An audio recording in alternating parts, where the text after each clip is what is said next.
Hello my dear friends, welcome to our YouTube channel. मेरा नाम है मयूरी भागवानी। आज आपके सामने आ गई हूँ वापस से मैं third time in the day prelim संग्राम लेकर। प्रीलिम संग्राम क्या है? करंट अफेयर्स क्विज है हमारी, जो कि आती है डेली 9:15 PM पर। ओके, तो आप सभी के सामने करंट अफेयर्स की क्विज लेकर आ गई हूँ, जो कि अलाइंड है विद यूपीएससी पैटर्न। और आप हमारे इस पूरे इनिशिएटिव का फ़ायदा उठाइए, और इससे क्या होगा, आप हमारे चेज योर गोल इनिशिएटिव में भी पार्टिसिपेट कर सकते हैं। चेज योर गोल इनिशिएटिव क्या है? चेज योर गोल इनिशिएटिव का मतलब ये है कि अगर आपको मेरी तरफ से एक फ्री पर्सनलाइज्ड मेंटरशिप कॉल चाहिए, तो आपको एक छोटा सा काम करना होगा।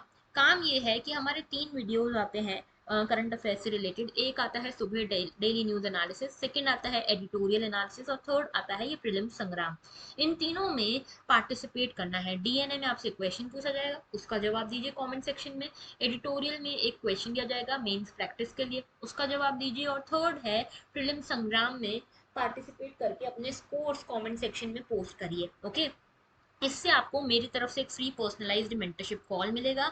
आप अपनी यूपीएससी प्रिपरेशन को अलाइन कर पाओगे सही डायरेक्शन में। शुरुआत करते हैं आज के इस प्रीलिम संग्राम की। पहला क्वेश्चन आप सभी के सामने ये रहा: which of the following is or are likely the impact of providing freebies from the government. Freebies के ऊपर आज एक आर्टिकल डिस्कस किया था, ठीक है। तो पहला चीज है creates a financial burden on the state exchequer. Second है neglect the government focus on other necessary infrastructure. Third है increase non performing assets of public sector banking. तो यहाँ पे आपको सही आंसर बताना है कि फ्रीबीज के कारण क्या क्या चीजें रिजल्ट आती है, क्या क्या चीजों का कॉन्सिक्वेंस आपको देखने को मिलता है। सही जवाब क्या है, जरा बताइए। पॉज कीजिए वीडियो को, कमेंट सेक्शन में कमेंट कीजिए अपना आंसर, एंड देन वापस से इसको रिज्यूम करो। मैं आपको इसका सही आंसर बता देती हूँ। इसका सही आंसर है 1, 2 and 3, all of the above. देखो, फ्रीबीज के चक्कर में क्या होता है, फाइनेंशियल बर्डन बढ़ता है स्टेट के ऊपर। गवर्नमेंट जो है ज्यादा खर्चा अपना इन फ्रीबीज में कर देती है, तो जहां जरूरत है, नेसेसरी इंफ्रास्ट्रक्चर है, वहां कर नहीं पाती खर्चा, क्योंकि पैसा ही नहीं बचता। और तीसरा, जैसे फार्म लोन्स जो है उनके ऊपर वेवर दे देती है गवर्नमेंट कई बार, ठीक है। अब इस चक्कर में क्या होता है, बैंक्स की जो नॉन परफॉर्मिंग एसेट है वो बढ़ जाते हैं, और बैंक्स जो है ढंग से परफॉर्म नहीं कर पाती। तो तीनों इसमें सही स्टेटमेंट है। क्वेश्चन नंबर 2 आप सभी के सामने: consider the following statement regarding small cells in 5G। 5G के स्मॉल सेल्स के बारे में आपको बताना है। Small cells are portable miniature base station that require minimal power to operate. Second statement बोलता है they provide coverage for a very short distance and are usually deployed in dense urban areas. Third statement बोलता है femto cell, pico cell, micro cell, ये सब क्या है, 5G के small cells के टाइप्स हैं। बताओ कौन कौन से स्टेटमेंट्स करेक्ट हैं। वीडियो को पॉज करो, अपना आंसर जरूर दो। सही स्टेटमेंट आपको बता देती हूँ। सही आंसर इसका क्या है? सही आंसर है इसका 1, 2 एंड 3, ऑल। तीनों इसके सही आंसर्स हैं, ठीक है। मतलब तीनों स्टेटमेंट सही है यहाँ पे।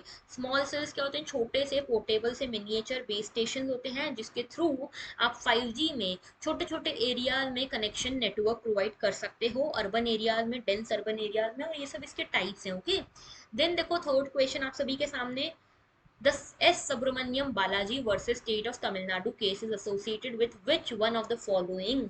A आपका बोलता है 3 लैंग्वेज पॉलिसी, B है provision of 9th schedule, C है reservation of weaker section, and D है फ्री बीज बाय द पॉलिटिकल पार्टीज। आज सुबह ही ये डिस्कस किया था। वीडियो को पॉज करो और अपना आंसर दो। इसका सही जवाब मैं बता देती हूँ। इसका सही जवाब है D, freebies by the political parties. Okay, आगे आ रहे हैं क्वेश्चन नंबर 4 की तरफ। Economic justice as one of the objective in Indian constitution has been provided in. Indian constitution में इकोनॉमिक जस्टिस की बात की हुई है, ये कहाँ कहाँ पे मेंशन्ड है बताना है आपको। प्रियम्बल और फंडामेंटल राइट्स में, प्रियम्बल और directive principle of state policy में, फंडामेंटल राइट्स एंड डीपीएसपी में, और नन ऑफ द अबव में, ठीक है। तो ये बताओ कि कहाँ पे ये सही से मेंशन्ड है, इकोनॉमिक जस्टिस कहाँ कहाँ पे मेंशन्ड है। तो इसका सही जवाब बताओ, कमेंट सेक्शन में कमेंट कर दो। मैं आपको इसका सही जवाब बता देती हूँ। इसका सही जवाब है बी, प्रियम्बल में लिखा हुआ है जस्टिस। जस्टिस की बात की हुई है, इकोनॉमिकल, पॉलिटिकल, ठीक है, ये सब की बात हुई है। Directive principle of state policy में आपके सोशल और इकोनॉमिक जस्टिस की बात हुई है, ठीक है, समझ गए। तो यहाँ पे दोनों प्रियम्बल और डीपीएसपी में इसका मेंशन मिलता है। क्वेश्चन नंबर 5 आप सभी के सामने, in context of freebies और extravagant poll promises by political parties और political candidates, which of the following statement are correct. पहला स्टेटमेंट है, in S Subramaniam Balaji versus state of Tamil Nadu case supreme court completely barred the promise of such freebies. Second question है, freebies is mentioned as a type of corrupt practice under the representation of people act 1950। तो यहाँ पे आपको बताना है सही statement क्या है, आपको ये बताना है सही स्टेटमेंट क्या है। जरा ध्यान से पढ़ो इस पूरे क्वेश्चन को और फिर बताओ। तो मैं आपको इसका सही जवाब बता देती हूँ, इसका सही जवाब है neither one nor two. Subramaniam Balaji case जो है, इसमें सुप्रीम कोर्ट ने बोला था कि फ्रीबीज जो है वो अलाउड है, ठीक है, फ्रीबीज अलाउड है और ये करप्ट प्रैक्टिसेस में नहीं आती है। तो आरपीए के किसी भी सेक्शन में ये करप्ट प्रैक्टिसेस के फॉर्म में मेंशन नहीं है, तो नीदर वन नॉर टू इसका सही आंसर है। ओके, अब मुझे आप लोग बताना जरूर कि आपके कितने स्कोर आए, कमेंट सेक्शन में कमेंट जरूर करना। और अगर कनेक्ट करना चाहते हो मुझसे तो इन सभी मीडियम्स के थ्रू कनेक्ट कर सकते हो। ओके, तो that was all for today, thank you for watching and have a very good day. अपने दोस्तों के साथ शेयर जरूर करना ये क्विज, कंपीट करो उनके साथ, देखो उनको कितने मार्क्स आते हैं और आपको कितने मार्क्स आते हैं। ओके, चेक आउट कि आपसे आगे कौन चल रहा है, आपसे पीछे कौन चल रहा है। So that was all, thank you for watching and have a very good day.